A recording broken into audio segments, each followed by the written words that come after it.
think it's so annoying how people just associate mental health with mental health problems or people having mental health difficulties when everyone's kind of got mental health. Yeah.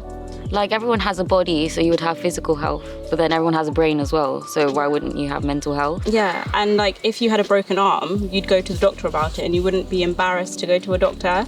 A lot of people just feel scared when it's probably one of the most important things. And I think going to the GP actually, like, if you don't, I kind of think it maybe prolongs it. Yeah. And I think it's so good to like tackle it when you first see it. Yeah. Before it gets worse. Yeah. I feel like everyone has had a depressive phase in their life. Yeah. Like, it can come with grief and just like it's a normal part of life. Yeah. So I think people need to normalize it a bit more. Yeah. I think calling it mental well-being is something that's like a really good thing, because I think it kind of promotes like a healthy outlook on mental health, and it doesn't always associate it with having mental health difficulties or mental health problems. Yeah, it's like keeping your mind active and like healthy. Yeah. In the same way we exercise, but like, yeah.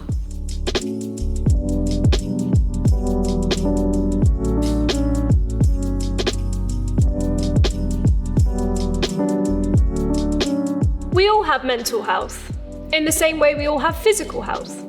We spot poor signs of physical health, such as a runny nose, a sore throat, and it's equally as important to spot signs of mental health difficulties. When someone feels anxious, physically, they might notice that their body is really tense. They might notice that their heart is beating really quickly, or they're feeling really breathless. They might notice feeling dizzy more, sweating, or shaking more. Someone who's experiencing anxiety is also going to spend a lot of time worrying about the future, worrying about the past, things ultimately that are out of their control.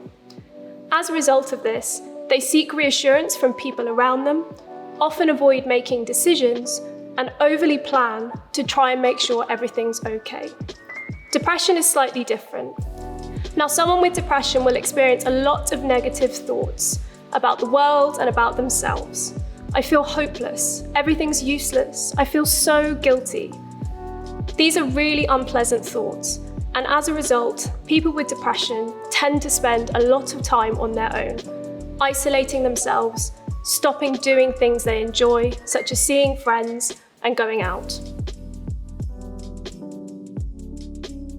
So yeah, I was always kind of a nervous child, and when I was young, I think my parents kind of took me to the doctors as well and asked, she's got a lot of stomach aches, and I think the doctors would kind of just say, it's okay, just give her a hug. So, and I didn't really know what anxiety was myself. And this was during my university days where my main mental health difficulties began. And I remember my second year, it was really difficult for me, where I was experiencing a lot of panic attacks, and I was put on medication and had therapy.